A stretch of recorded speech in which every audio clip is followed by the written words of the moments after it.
नमस्कार, मी प्रांजलीस recipe and ब्लॉगमध्ये तुमचं स्वागत आहे। तर आज आपण बनवणार आहोत पावभाजी रेसिपी। आणि जर माझ्या चॅनलवरती नवीन असाल तर लाईक करा, शेअर करा आणि सबस्क्राईब करा। तर ही पावभाजी आहे ते आपण कुकरमध्ये बनवणार आहोत। तर मी इथे गॅस मीडियम फ्लेमवरती ठेवलेली आहे आणि 2 चम्मच तेल घालून घेतलेलं आहे। तेल छान गरम करून घेऊया। त्यानंतर बटर घालूया 2 चम्मच।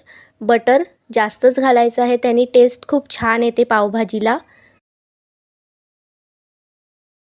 बटर देखील मेल्ट झालेला आहे। त्यानंतर इथे मी एक कांदा घेतलेला आहे मोठ्या साईजचा आणि बारीक कट करून घेतलेला आहे। तो देखील आपण आता सॉफ्ट करून घेऊयात।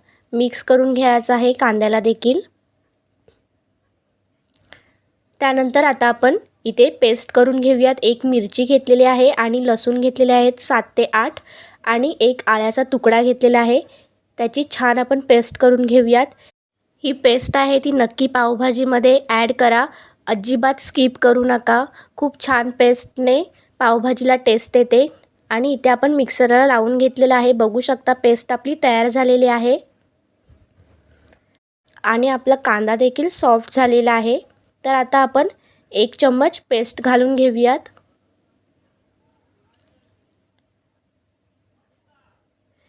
आणि मिक्स करून घेऊयात। त्याचा कच्चेपणा आपण घालवून घेऊयात पेस्टचा। असं 1 मिनिट मिक्स करून घ्यायचं आहे।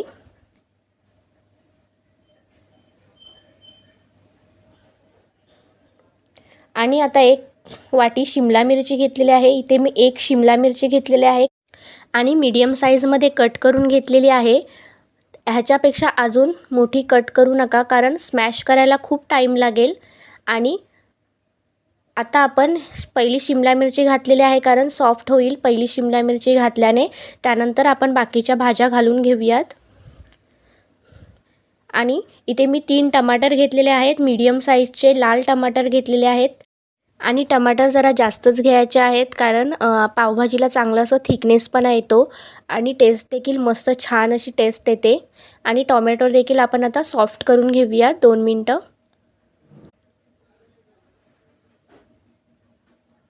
आणि त्यामध्ये आता आपण मीठ घालून घेऊयात, चवीनुसार मीठ घालून घ्यायचं आहे।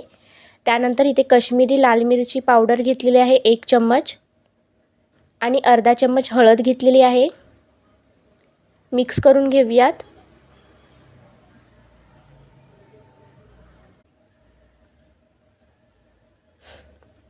इथे 2 मिनिटं आपण शिजवून घेणार आहोत। बघू शकता आपल्या पावभाजीला मस्त असं तेल आणि बटर सुटलेलं आहे। आणि मिक्स करून घेऊयात। कांदा टोमॅटो देखील मस्त असे सॉफ्ट झालेले आहेत। तर आता आपण पावभाजीचा मसाला ॲड करून घेऊयात। इथे 2 चम्मच मी पावभाजीचा मसाला ॲड करून घेतलेला आहे। एव्हरेस्टचा मसाला घेतलेला आहे मी आणि मिक्स करून घ्यायचं आहे छान असं। त्यानंतर 1 वाटी मी गाजर घेतलेले आहेत। गाजर देखील मीडियम साईजमध्ये कट केलेला आहे आणि 1 वाटी फ्लॉवर घेतलेला आहे। आणि इथे मी मटार घेतलेले आहेत 1 वाटी आणि 2 बटाटे घेतलेले आहेत, मीडियम साईजचे कट करून घेतलेले आहेत। तुम्ही तुमच्या आवडीनुसार भाज्या ॲड करू शकता।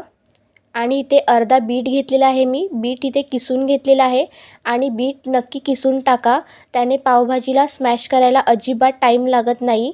आणि जर असंच आपण बीटचे तुकडे करून टाकलेत तर पावभाजीला स्मॅश करायला खूप टाइम लागतो। भाज्या सर्व मिक्स करून झालेल्या आहेत। तर आता आपण पाणी ॲड करून घेऊयात। इथे मी 1 ग्लास पाणी ॲड केलेलं आहे। तुम्ही तुमच्या आवडीनुसार पाणी ॲड करू शकता। जर तुम्हाला थिकनेसपणा कमी हवा असेल तर तुम्ही कमी पाणी ॲड करा आणि जास्त हवा असेल पातळ भाजी तर तुम्ही पाणी जास्त ॲड करा। तर इथे माझं मिक्स करून झालेले आहेत भाज्या। आणि आता आपण कुकर लावून घेऊयात। इथे मी कुकरचं झाकण लावून 8 शिट्ट्या करून घेणार आहे। तर बघू शकता इथे माझं कुकरच्या 8 शिट्ट्या झालेल्या आहेत आणि कुकर थंड करून घेतलेला आहे। त्यानंतरच आपण कुकर ओपन करायचं आहे। आणि आता आपण पावभाजी स्मॅश करून घेऊयात।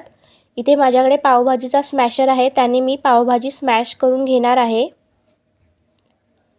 अगदी 2 ते 3 मिनिटांमध्ये आपली पावभाजी स्मॅश करून होते फटाफट। बघू शकता इथे माझी आता पावभाजी ऑलमोस्ट स्मॅश करून झालेली आहे.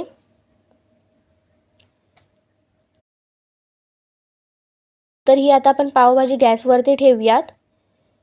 आता आपण मी इथे पॅन घेतलेला आहे, तर आपण पावभाजीला तडका लावून घेणार आहोत. तर 1 चम्मच मी तेल ॲड केलेलं आहे आणि 1 चम्मच मी बटर घेतलेला आहे. हे दोन्ही देखील मस्त आपण गरम करून घेऊयात. त्यानंतर इथे आपण 1 चम्मच काश्मीरी लाल मिरची पावडर ॲड करून घेणार आहोत. त्याने पावभाजीला मस्त कलर देखील येईल आणि पावभाजी दिसायला देखील छान दिसेल. तर आता आपण तडका लावून घेऊयात. बघू शकता इथे माझा आता तडका देखील लावून झालेला आहे. बघू शकता मस्त असं कलर आलेला आहे. आणि आता आपण पावभाजीला मिक्स करून घेऊयात. त्यानंतर इथे आपण वरून कोथिंबीर ॲड करून घेऊयात.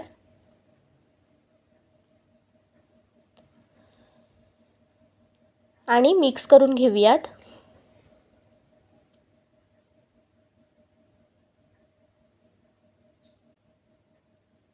आता इथे आपण 1 चम्मच लिंबूचा रस ॲड करून घेऊयात आणि नक्की लिंबूचा रस ॲड करून घ्या.